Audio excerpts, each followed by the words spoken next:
Bem, tem uma representação maior, e aqui peguei uma carga positiva, podia ser negativa também, só que aí a trajetória é para o outro lado.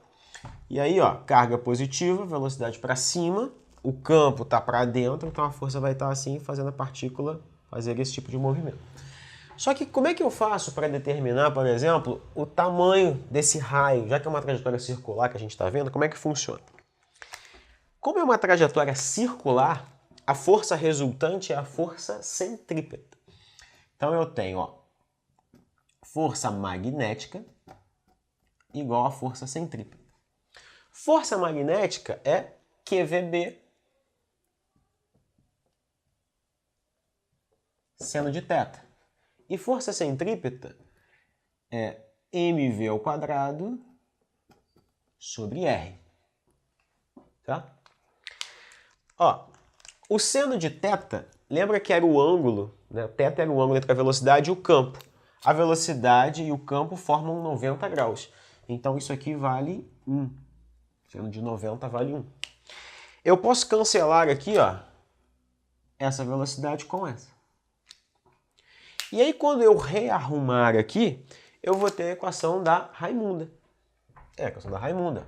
Raimunda, minha vizinha, que beleza. Tá? Raimunda, minha vizinha, que beleza. Essa é a equação do raio da trajetória. Repare que quanto mais massa tiver a carga, lembra da primeira lei de Newton, mais inércia ele tem. Então mais difícil é mudar, ou seja, quanto mais massa, mais longe ele está indo.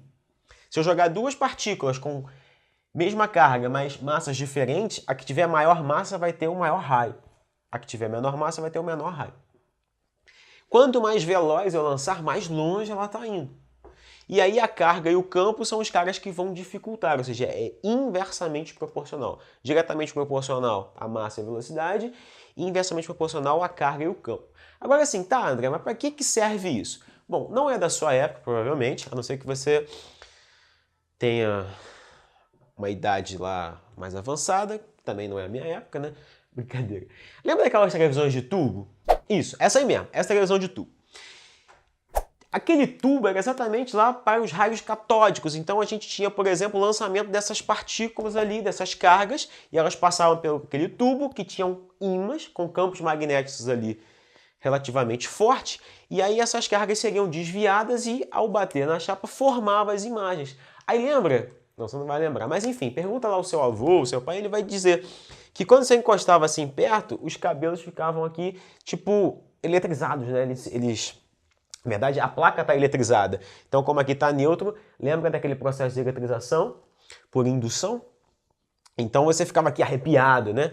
Você sentia aquele arrepio ali por conta da placa que está energizada e as cargas que estão ali naquela placa. Agora, tá, voltando, esse aqui é o raio. E como é que eu faço para saber, por exemplo, o período dessa trajetória? Como é que eu faço para descobrir o período? Eu tenho esse raio aqui. Esse cara aqui é o que a gente chama de raio da trajetória. Mas como é que eu descubro o período? Vamos pegar a equação do raio que já está pronto.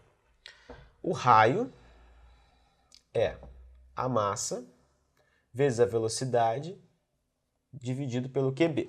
Mas a velocidade, repara que é um movimento circular.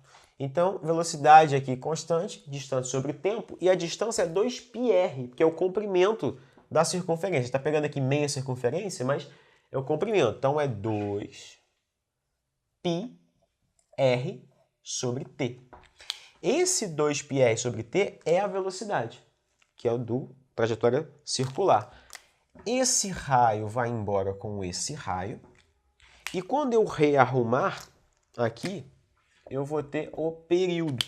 E aí o período, ele vale 2πm sobre QB.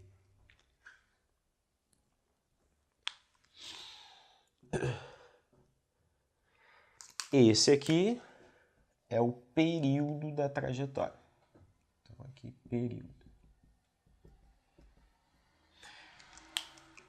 você vai encontrar aqui, mas se a carga for negativa, ali vai dar menos o raio. Tá bom, vamos pegar o módulo. Então, a gente sempre vai pegar aqui o módulo e aqui o módulo de novo. A gente está sempre pegando o módulo, né, para poder fazer as contas. Então, o raio da trajetória é a equação da Raimunda. E aqui tem uma frase que eu não vou falar aqui no canal não, porque ela não é interessante.